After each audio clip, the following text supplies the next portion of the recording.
బిస్మిల్లాహిర్రహమానిర్రహీం. మిత్రులారా, ప్రతి మనిషి కూడా మాతృగర్భం నుండి అందమైనటువంటి ఆకృతిలో బయటకు వస్తాడు. వాస్తవానికి అతను ఆ తల్లి కడుపు అనే ఆ గర్భం అనే కర్మాగారంలో రకరకాల స్థితులను దాటుకుంటూ వస్తాడు. మొదట చూడ్డానికి చాలా అసహ్యంగా కనిపించే ఒక రక్తపు ముద్ద, ఆ తర్వాత జలగ రూపంలో ఉండే ఆకారం, వికృత ఆకారం, ఆ తర్వాత అందమైనటువంటి రూపంలో దైవము బయటకు తీస్తాడు. సృష్టి ప్రభువు మానవులను ఉద్దేశించి ఒక మాట చెప్తున్నాడు. 16వ అధ్యాయము 78వ వాక్యంలో, అల్లా అంటే ఆ సృష్టికర్త మిమ్మల్ని మాతృగర్భాల నుండి మీరు ఏమీ ఎరుగని స్థితిలో మిమ్మల్ని బయటకు తీశాడు. ఏదైనా తెలుసుదండి?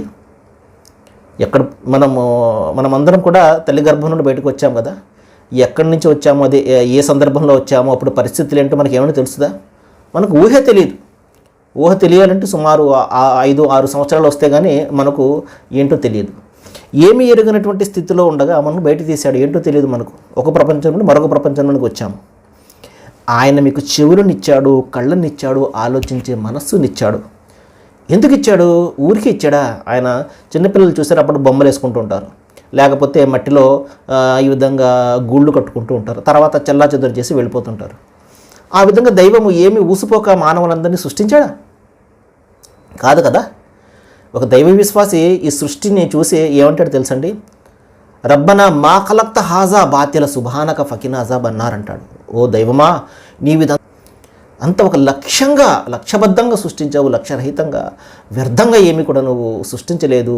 నువ్వు పరమ పవిత్రుడు కాబట్టి ఇటువంటి వాటికి దూరంగా ఉంటాయి నీ యొక్క కార్యాలు అని చెప్పేసి ఒక దైవ విశ్వాసి దైవాన్ని స్తుతిస్తాడు. సోదర మహాశిలారా, కాబట్టి ఏమీ ఎరిగినటువంటి స్థితిలో మనం బయటకు వచ్చి ఈ రోజున మనం గొప్పలు పోతున్నాము, డాంబికాలు పలుకుతున్నాము, నా అంతటి వాడు లేడు అని చెప్పేసి. ఆయన చెవులనిచ్చాడు, కళ్ళనిచ్చాడు.